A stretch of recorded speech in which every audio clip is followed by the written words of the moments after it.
Ok, alors big up à Bristol TV.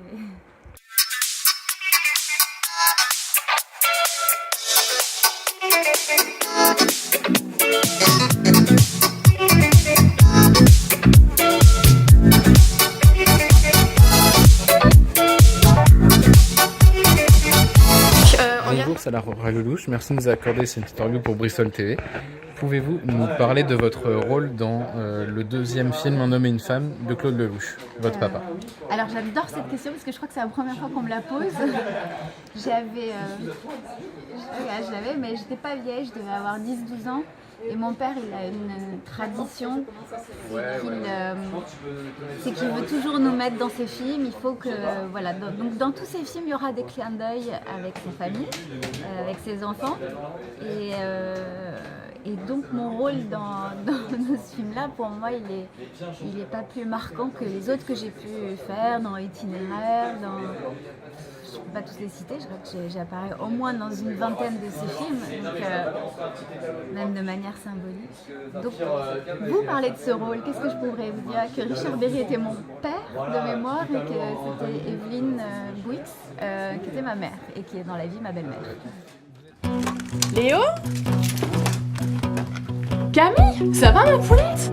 Qu'est-ce que vous foutez là? Faut qu'on te parle. Camille est ta meilleure amie depuis 15 ans et moi je... Toi mon mec depuis 5 ans. Ok. Léo et moi, on vit une histoire. C'est pas une blague, là. Je ne veux pas à demi, à moitié la vie, pas à demi. Tu veux qu'on t'explique? Mais peut-être une fois un connard et une connasse? Non, merci, ça va aller. Vraiment, je suis pas très envie d'entendre.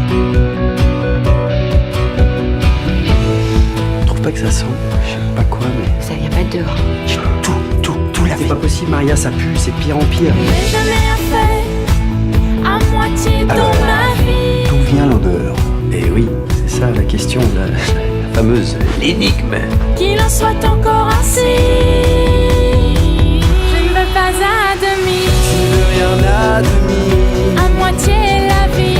à moitié la vie. T'aimes pas le caviar? Ah non, pas du tout, non, je déteste. Tu détestes le caviar? Ouais, bah, C'est hyper dommage ça. Vous êtes ici à Aubagne pour présenter votre court-métrage au public, là, qui s'appelle C'est du caviar. Vous venez de le présenter aux collégiens, lycéens. Comment avez-vous choisi vos acteurs? Donc, on retrouve notamment Charlotte Gabris, qui est une humoriste. Comment on choisit ces acteurs-là et comment on choisit ce scénario-là? Alors le scénario, c'est moi qui l'ai écrit, donc l'histoire, j'ai lu un fait divers qui m'a inspirée et j'ai trouvé que c'était un formidable prétexte pour faire un huis clos et un court-métrage.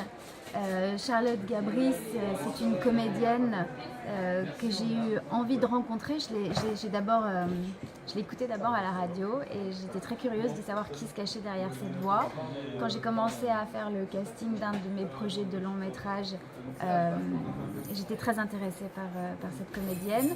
Je l'ai appelée, on s'est rencontrés, on est devenues copines et on s'est dit que de faire ce premier film ensemble, c'était super comme exercice. Caro, on me l'a fortement recommandé, je l'ai rencontrée, on a eu un coup de cœur artistique et puis même amical, et je trouve que cette fille rayonne et solaire. Et Fabien, pour le coup j'ai fait un casting, mais à la seconde où il est passé devant la caméra, j'ai su que c'était lui. Et pour moi Fabien Richard, retenez bien ce nom-là parce que c'est un acteur qui a un talent incroyable, voilà. Et c'est une Rolls pour les réalisateurs de travailler avec lui. Comment, en tant qu'actrice, productrice, on se retrouve à devenir réalisatrice? Alors moi je suis pas du tout actrice. Hein. Excusez-moi. non mais il n'y a pas de problème parce qu'il y a un productrice, amalgame. alors. C'est vrai que quand on regarde ma bio et ma bio, j'apparais dans la filmo de mon père en tant que comédienne, mais je n'ai jamais été actrice de ma vie. Et comment on devient en fait, j'ai commencé à la télévision, j'étais animatrice en revanche. J'étais animatrice, je suis devenue productrice et en étant productrice d'émissions et de documentaires, je suis arrivée sur un projet de fiction en tant que productrice.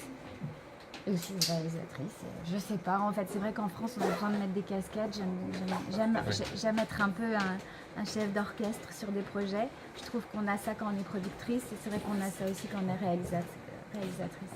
Auriez-vous un mot pour les jeunes cinéastes qui veulent se lancer dans la réalisation, à être acteur ou même à être producteur?